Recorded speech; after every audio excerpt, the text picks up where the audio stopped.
Hey, good afternoon, everyone. It's great to be home. 3 games on the road. It's nice to be back in Beasley for our last 2 home games, especially for our seniors to close out the season. We've got a great opportunity to finish in the top 7 in the conference if we could win these last 2. And our last 2 games we've lost by to 4 points each. And so I really like the way our team continues to improve and compete. I think that we're definitely improving in a lot of different areas, and hopefully we can finish very, very strong at home here and springboard right into the conference tournament.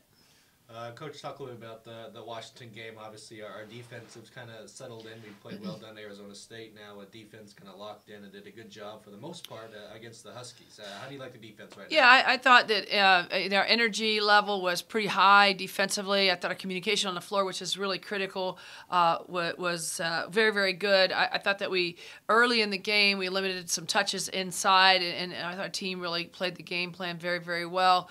Second half, I felt like maybe we relaxed a little bit too much, but all in all, I was pleased with our effort and pretty much with the outcome. I think we definitely positioned ourselves to win that ball game, much like we did at Arizona State.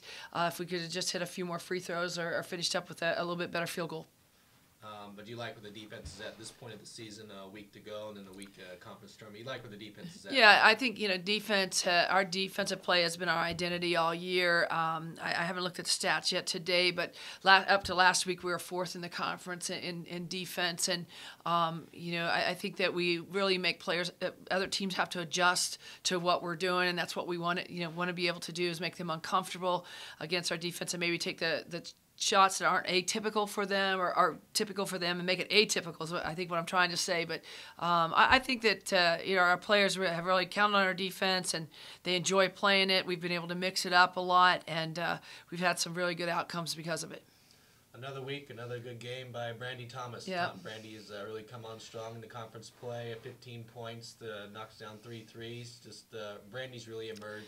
The thing about Brandi, I think, and we've talked in here quite a bit about how hard she works and the fact that she's changed from forward position to guard position. But I think that one of the things that has really been very noticeable to me is her confidence continues to grow night in and night out, and whether it's practice or a game. And, she doesn't mind taking on the role of being the shooter now in the program. And so that I think just talks a lot about her as a competitor and just kind of what she's made out of. She's willing to accept that. She's willing to work hard to be the one, and so it's fun to see her putting it all together here as the season starts to close out.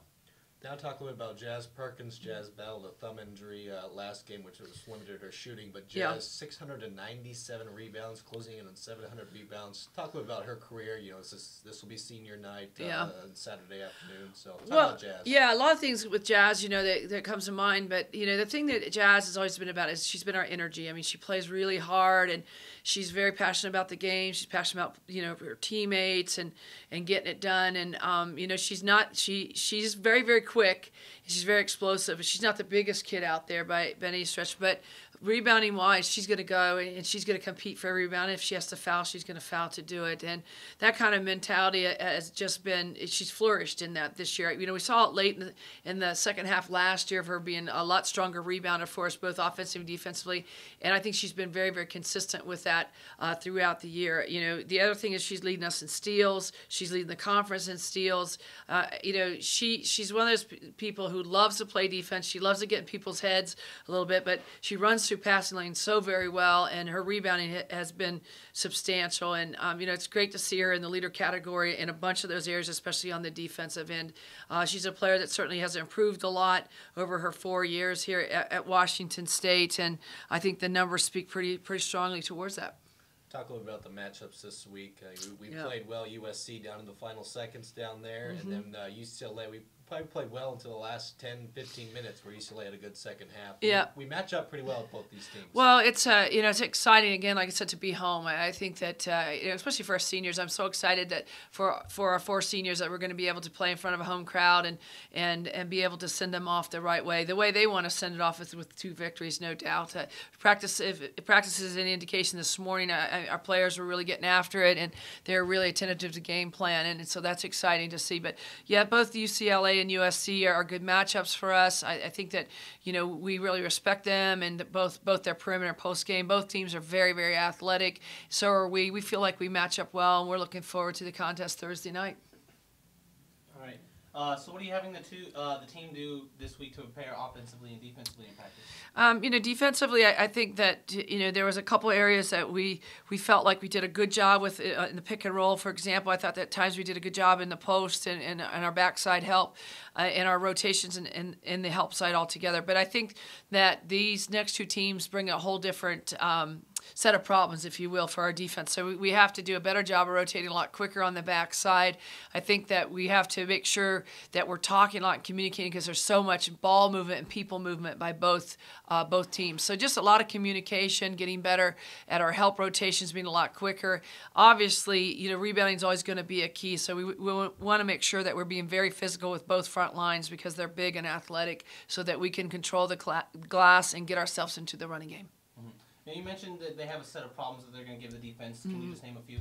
Well, it's just that they have so many shooters on the floor. We start with talking with UCLA. Anytime they've got some long-range shooters, they've got kids that can penetrate off the dribble very, very well.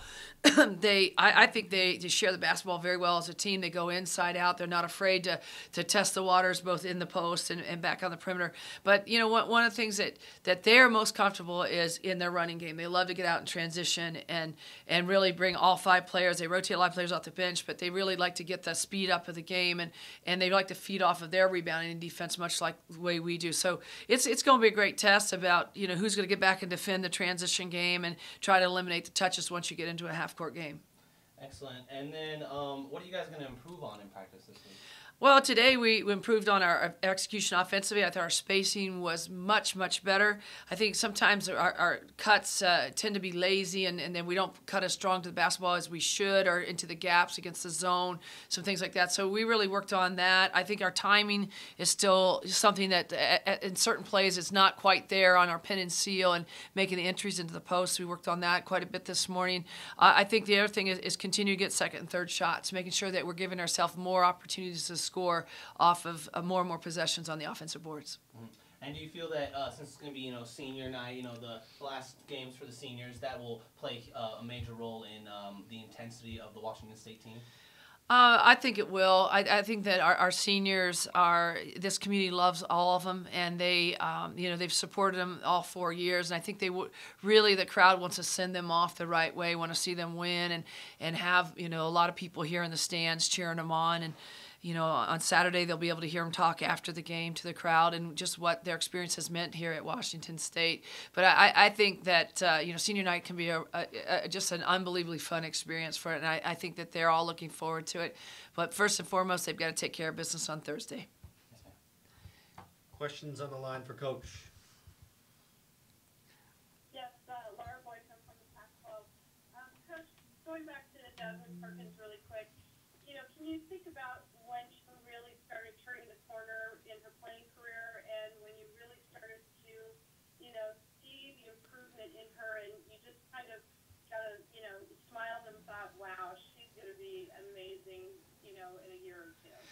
Well, I think that Jazmine, when she came in with the rest of her seniors that are not seniors now, it seems like it's gone so fast, but, she came out of a program in Berkeley High School that was very, very competitive, and she led her team her senior year to the state tournament, and once they got into state, she led them all the way to the finals, and, we were able to see that. She was already verbally committed as a Coug, but we were able to view that and just see how competitive she is and how much passion and, how much love she puts into the game. And she really is somebody that I don't know how she doesn't become one big bruise, because she's always on the floor. She's always up in the stands diving for loose balls.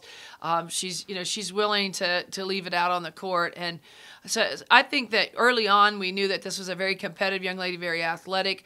I think towards the end of her sophomore year, you saw her start to understand a lot better about shot selection, play into her strengths, trying to get to the rim more and use her explosiveness and quickness. practice. I think the same thing continued on her junior year. I think her junior year she understood the system better on offensively and defensively, and she was able to stay a lot more poised and run our system the way at a much higher level than her freshman and sophomore year. That's, I think, pretty typical of any freshman. And I think that she finished on a really high note last year as a junior and played really well in the Pac-10 tournament at the time.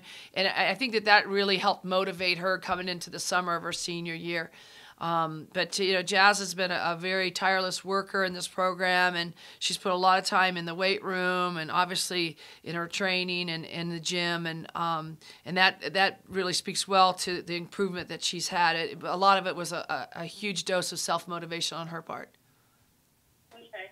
Have you seen her progress and her bruiser mentality start to rub off on some of your other players, and you're seeing a lot more physical play from some of your other players?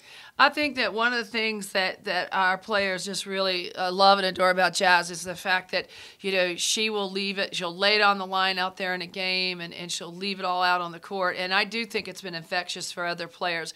I think, right away, a great example of that is I think Brandi Thomas has become a much better rebounder just because, one, she has to guard Jazz every day in practice, and two, when she's teammates with her on the floor, a lot of times Jazz is playing the 3, and obviously Brandi Thomas is playing the 2 position at the guard.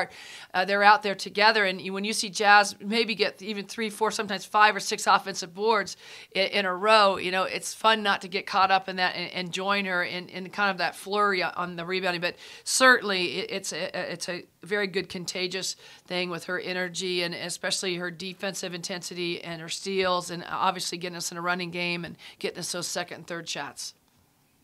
Okay. May I continue, or was there other questions? Yeah, go ahead. Okay, thanks. Looking ahead to the Pac-12 tournament, you touched upon some of the things that you're working on improving with practice heading into this weekend, but, are there any major concerns heading into the Pac-12 tournament next week? Well, I think, the stance that we've always taken is to make sure that we're, especially this time of year, that we're not playing kids on tired legs, all right? So we're cutting back in our practice time. So we're trying to be as efficient as we can in our practices and make sure that we're covering the things that we think are most important for us to execute at a high level, both offensively and defensively. So that's the first thing. The second thing is that we want to continue to improve. It's very, very important this time of year that we continue to improve both individually and as a team. One of the areas that we talked about earlier is our help rotation needs to be a lot quicker, and I think that, our physicalness with shot hitting or boxing out, some people call that, is really important. And our offensive execution. I mean, I think we can set better screens. I think our spacing and our cutting harder is been critical and something that we continue to emphasize. So we want to just keep getting better. We feel like there's a lot of good basketball yet to be played, and that's important to us. Okay. And on the flip side of that, what have you seen from your team in the past couple of weeks here and the progression of the season that gets you excited about the direction they're heading going into the tournament next week? Right. I think if you it's unfortunate that the Arizona State game wasn't a TV game, because I think, or if you did see it off the web, I mean, it was inspiring. It was absolutely inspiring to see our team compete as hard as they did. I mean, we were down 19 in the second half, and we were able to hold Arizona State without a field goal the last 6 minutes and 50 seconds. We were just all over the glass. Our defense was just, wreaking havoc, and we were able to get in our running game. And, when all the dust settled, when it was all said and done with 10 seconds to go, we had a great look at a 3 to win the ball game. It rimmed out. We had to foul. We ended up losing by 4 instead of winning going away. But, it's things like that I see in games. It's the practice mentality that I think our seniors bring and the leadership they provide. It's the extra work that our players continue to always be in the gym. Practice is over. This morning was over by 9 a.m. We practiced at 7.